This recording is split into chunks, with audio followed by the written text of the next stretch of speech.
Hi everyone, this is Anto Chávez once again with Be Latina, and today we're talking to Ximena Larkin, who is the Deputy National Latino Media Director for the Biden-Harris campaign.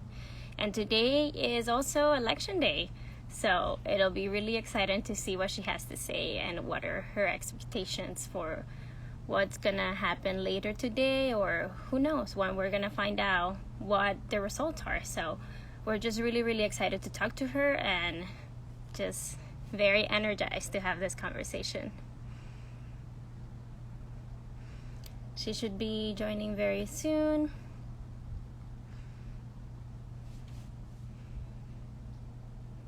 And so I'll just take this time to remind you all, if you haven't voted, please do so. For those of us who can't, go to the polls and go vote. Call your friends, call your family. Please, this is the last day. This is your last chance. And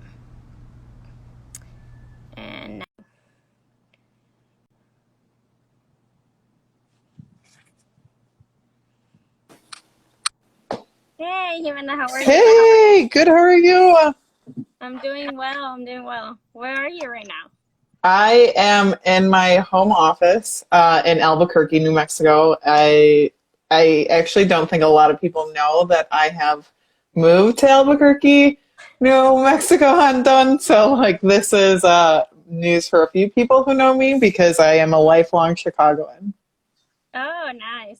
Yeah, I bet you haven't been able to catch up with a bunch of people because the campaign is crazy. So Yeah, and then I just this is left. how they Wait, find out.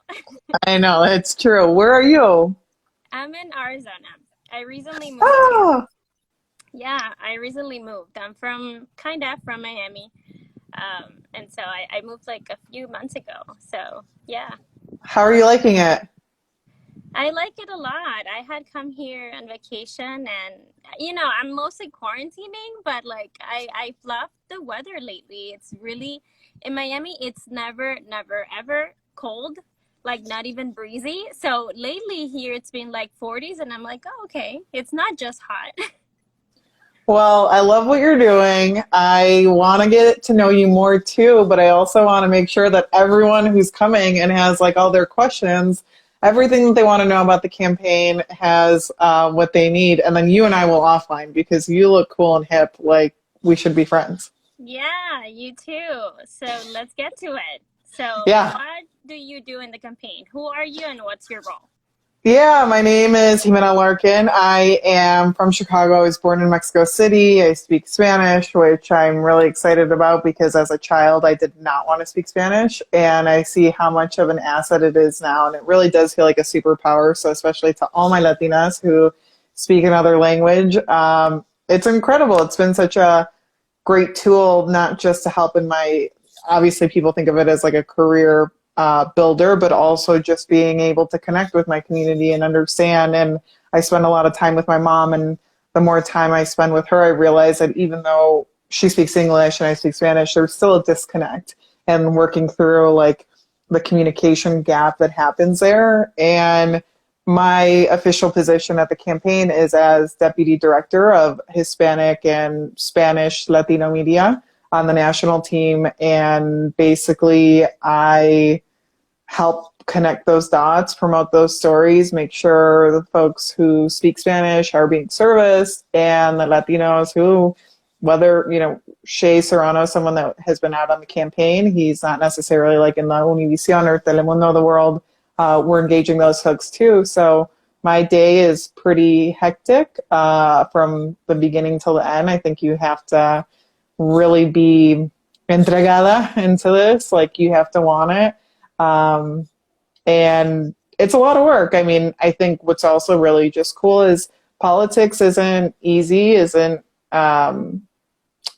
not for everyone. I'm 33 at this point, and I realize, like, to me, it kind of feels old that I'm only now getting into politics because I realize how much it affects us at a young age, but it's not a career. I think that's changing. It's been changing for the last few years, but it's not something that people, from where I come from, it's not a career path. It's not something that you're talked about. It seems so far removed and so yeah, just had a grasp from what is possible. Even it's not even like a possibility thing. It's even just like it's so foreign, and people don't look like us in politics, at least not for a really long time.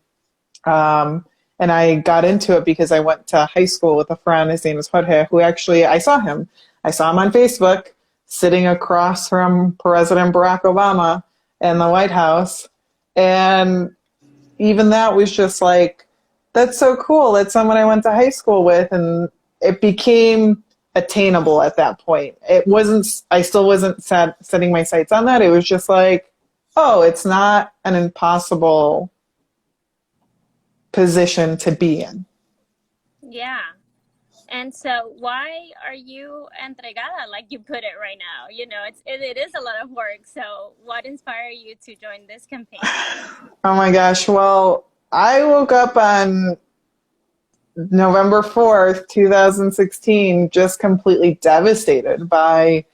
I went to bed early the night before. I cried. I texted friends in the middle of the night, and we were scared. And I think it just, everything we feared came to fruition. And again, that friend, Jorge, had asked me if I would join Hillary's campaign. And I had said no. And part of it was because I had a lot of life things going on. I think I was engaged or had just been married. I had an elderly dog I had to take care of. I had a business I was running. And I just felt like Hillary's going to win. There's enough smart people on her campaign. There's enough people doing the work. Like, what difference will I make? It felt like it was taken care of and voting was enough. And I just realized it wasn't. And I think that's, in all of this, I need to change my world if I want to change the world of anybody else. And that same friend had told me, he's like, you really can't change your world. You just do what you can.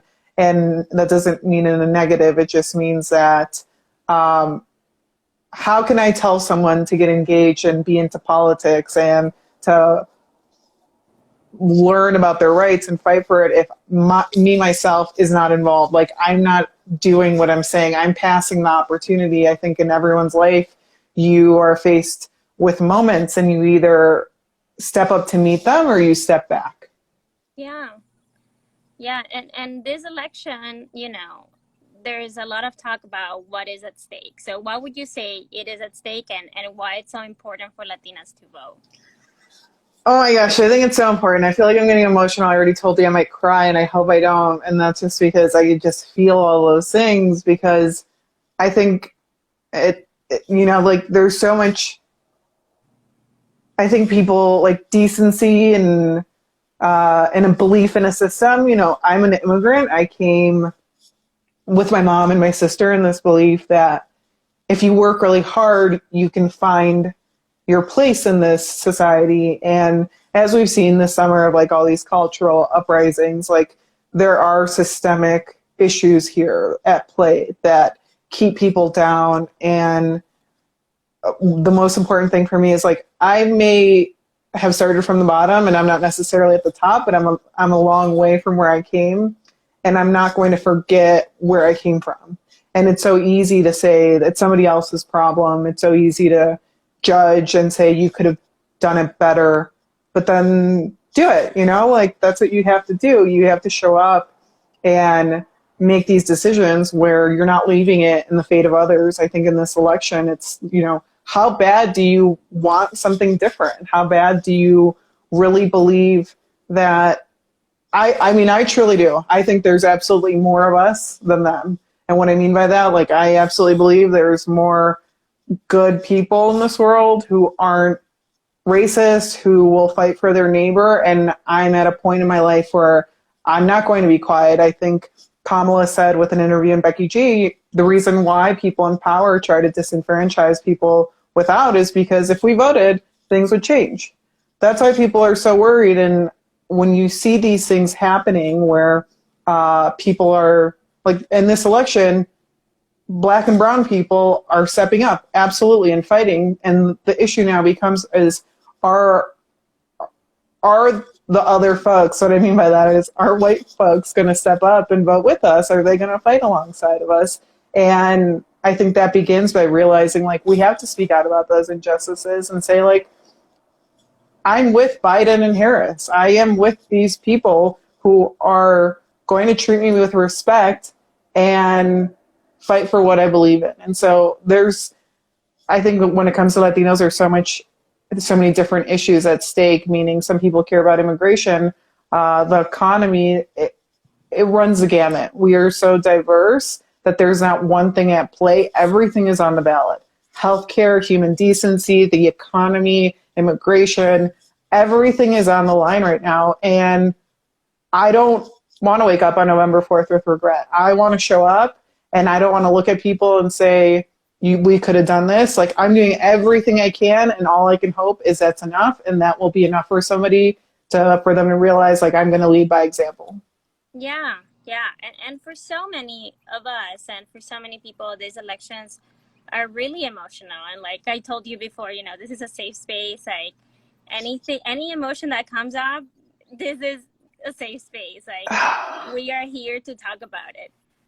So with that in mind, what are your expectations for today? And that is a difficult question, but what do you think, how does today look like for you or for the US? Yeah, I think the most important to be able to wake up for me, it's so like a lot of people's, it's very personal. And I am at a point in my life where I don't want to judge people for what they did or didn't do. I am just doing what I can. And my expectation on this day when I joined this campaign was to make sure I put everything out there and didn't leave any stone unturned for what this change could be. If I did those things, then I could wake up and do what needed to be done the next day. And so my expectation really is like, it's a reflection of myself. Did I do everything possible? Did I show up for my life, my job, my democracy, my people, everyone in here? And that's all I can do. And I've seen a lot of friends texting. I've ignored a lot of people because of work. And they're texting me, asking me if I'm anxious, how do I feel? They're saying they're nervous. And I'm not. Like, if we show up, there's nothing to be nervous about. You do everything you can. I think nerves come from, like, did you blow off that phone bank? Was there an opportunity to have a conversation with a voter who said maybe they weren't voting and you didn't step up and say that? I think that's where it comes from, where you realize you could have done more. At this point, I'm spent. I am going across the finish line midnight tonight, knowing I gave absolutely everything I had to bring this change. And, come November 4th, I will rest, and then I will get back up and keep fighting. Yeah. And I want to finish this by, calling people who have not voted and just giving them some options as to what they can do if they haven't voted, or if they haven't done everything they can, like you said, if they haven't volunteered, if they haven't asked their friends and family. What would you tell them? Listen, there is still time to talk to people. Go out and vote. If you haven't, if you are still waiting to vote, remember, wear a mask, be prepared to wait in line. If you are in line, when the polls close, you have a right to vote. Know your rights. If you haven't made a plan, visit iwillvote.com, voyavotar.com. Talk to who you need to. This is incredibly important. If it didn't matter, there wouldn't be so much time, energy, resources dedicated to any of this, because it does. And every single vote, every single conversation, phone call, there's nothing too small to participate in this. You're showing up for this life, and I think that's the most important piece of this, is that you can't leave it up to others. You have to do so much, and I think that's what's really incredible about Joe Biden and Kamala Harris, is that they are people who believe that anything is possible, and they are looking to empower those folks, where if you look at the other side, the theme is just to disempower people and to scare them. And I'm not scared. I'm not anxious. I am so ready for this. I absolutely in my heart believe that there are more of us than them. And tonight's our night to prove it. Yeah, there you go. So thank you so much for joining us today, Ximena. Thank you for having me. Yeah, of course.